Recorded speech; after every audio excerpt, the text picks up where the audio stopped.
नितीश कुमार आणि चंद्रबाबू नायडूंचं एनडीएला समर्थन पत्र ही माहिती सूत्रांनी दिली आहे। तर दिल्लीमध्ये सध्या एनडीएच्या घटक पक्षांची बैठक सुरू आहे।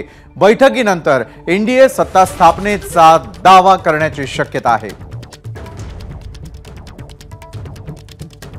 दिल्लीतल्या घडामोडींना आलेला वेग, या क्षणाची मोठी बातमी।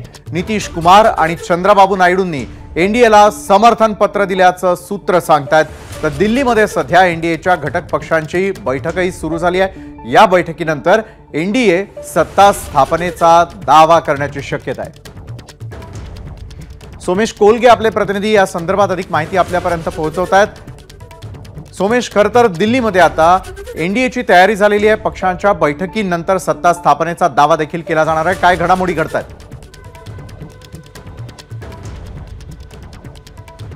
विशाल, अतिशय मोठी बातमी आहे आणि विशेष म्हणजे सकाळपासून ज्या प्रश्नाची धाकधूक भारतीय जनता पक्षाला होती तो प्रश्न सुटलेला आहे। एनडीएला, पंतप्रधान नरेंद्र मोदींच्या सरकारला पाठिंबा देण्यासाठी जेडीयूच्या वतीने नितीश कुमारांनी समर्थनाचं पत्र दिलेलं आहे आणि त्यासोबत चंद्रबाबू नायडू यांनी सुद्धा समर्थन पत्र दिले असं आपल्याला कळतंय। आता आपल्या पाठीमागे पीएमओ रेसिडेन्स आहे, पंतप्रधान नरेंद्र मोदींचं घर आहे, ज्या ठिकाणी सध्या एनडीए नेत्यांची बैठक सुरू आहे। 7 लोक कल्याण मार्ग येथे आपण उभे आहोत आणि इथूनच आता एनडीएचे सगळे नेते एकत्रितपणे राष्ट्रपती भवनात जाणार आहेत आणि राष्ट्रपतींकडे सत्ता स्थापनेचा दावा करणार अशी माहिती आपल्याला मिळते।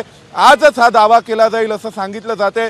जो मूळ प्रश्न होता की एनडीए सरकार स्थापन करण्यासाठी त्यांना जेडीयूची आवश्यकता आहे, नितीश कुमारांची आवश्यकता आहे आणि चंद्राबाबूंची आवश्यकता आहे। तर हे दोन्ही बाबू, एक बिहारी बाबू आणि दुसरे चंद्राबाबू, या दोन्ही बाबूंनी नरेंद्र मोदींना पाठिंबा दिल्याचं कळते।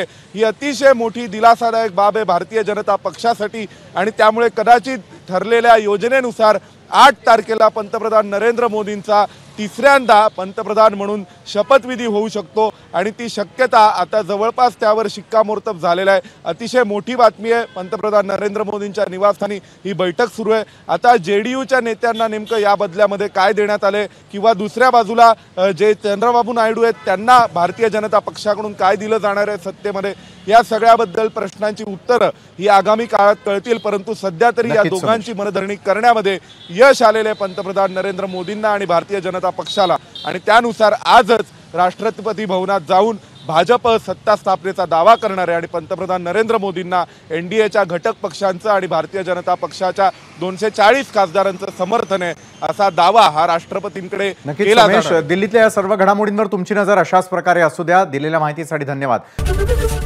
एबीपी माझा, उघडा डोळे बघा नीट।